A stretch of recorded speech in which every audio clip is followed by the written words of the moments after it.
because it's Thursday.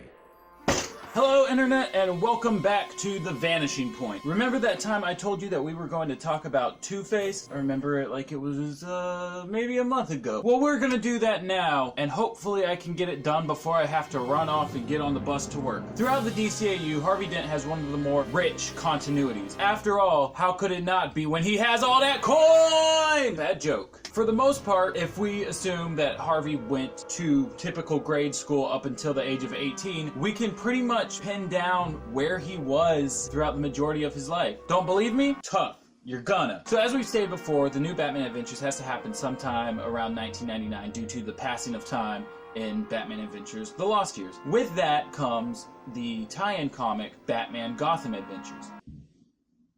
Oof. In issue number 2, we're told that when Harvey was only 13, his dad left, never to be seen again, until 20 years later. Now, knowing that, we know that Harvey is 33 years old by the time of these events, and could possibly be turning 34 by the end of the year. If this is 1999, then that means that Harvey would have been born in 1965. Once again, working with the assumption that he was in grade school up until the year he turned 18. That means he would graduate in 1983 and most likely start college? Well, the next thing that we can deduce about Harvey is that he spent 2 years in the Air Force. We're told this in Batman Gotham Adventures number 12. So if he graduates in 1983 and then starts his Air Force training that year, he leaves the Air Force by sometime in 1985. Now, knowing that Batman the Animated Series and its tie-in comics Batman Adventures ends sometime around 1997, we can deduce that for the most part there's a cap-off around 1996 where all of those episodes and issues would need to take place. From here, if we look at Batman Adventures number 17, we get a blip saying that Batman has been fighting Ra's al Ghul for years. On the loose end, that has to mean at least 2 years. Knowing that, we can deduce that Ra's has to premiere at least by 1994. This helps us narrow down Harvey's timeline because by the time that Ra's appears, the Big Penny's already in the Batcave as seen by episode Off Balance. And that's important because we know the coin came from a time that Batman fought Two-Face,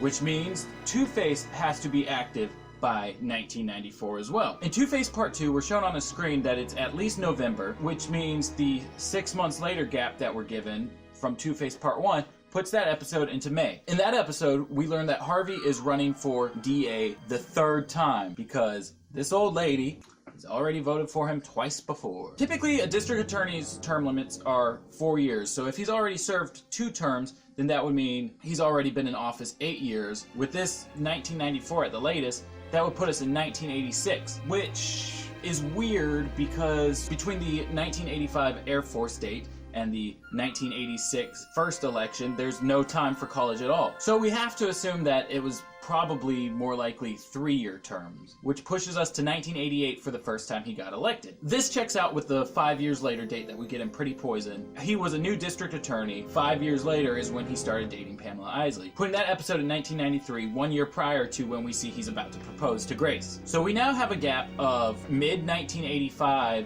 in which Harvey leaves the Air Force and May 1988 when he's first elected to public office. In between that, we can assume that he at least had 2 years of college when he would have started his campaign mid-1987 and then ultimately won. The odd thing is, if you look up anything about a district attorney, it tells you that you need years and years of schooling before you can even get that. And for someone who had no prior experience as an attorney, it's kind of weird that he just outright won. It does make sense with his character, though, that he's only had 2 years of college. He is Two-Face after all. Stole that one from the comments on another video. Now, while our channel doesn't have any official sponsors other than you guys checking us out on Patreon, I do want to give a shout out to Comixology really quick. If you liked what you saw today and want more Two-Face, they actually have a DCAU Two-Face story for free on their site right now in Batman Black and White, 2 of a kind. Go ahead,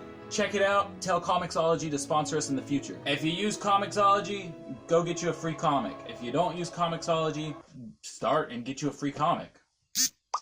How do you think he was able to get the position, though? Were there some kind of backroom deals that we just never see on screen? Do you have any theories about it? Comments down there. I'm gonna start calling the comments Australia because they're down under. This has been The Vanishing Point. I've been Maddie Washburn. I still will be Maddie Washburn. Stay tuned to Watchtower Database for more DCAU content. I'll see you in 2 weeks. Bye.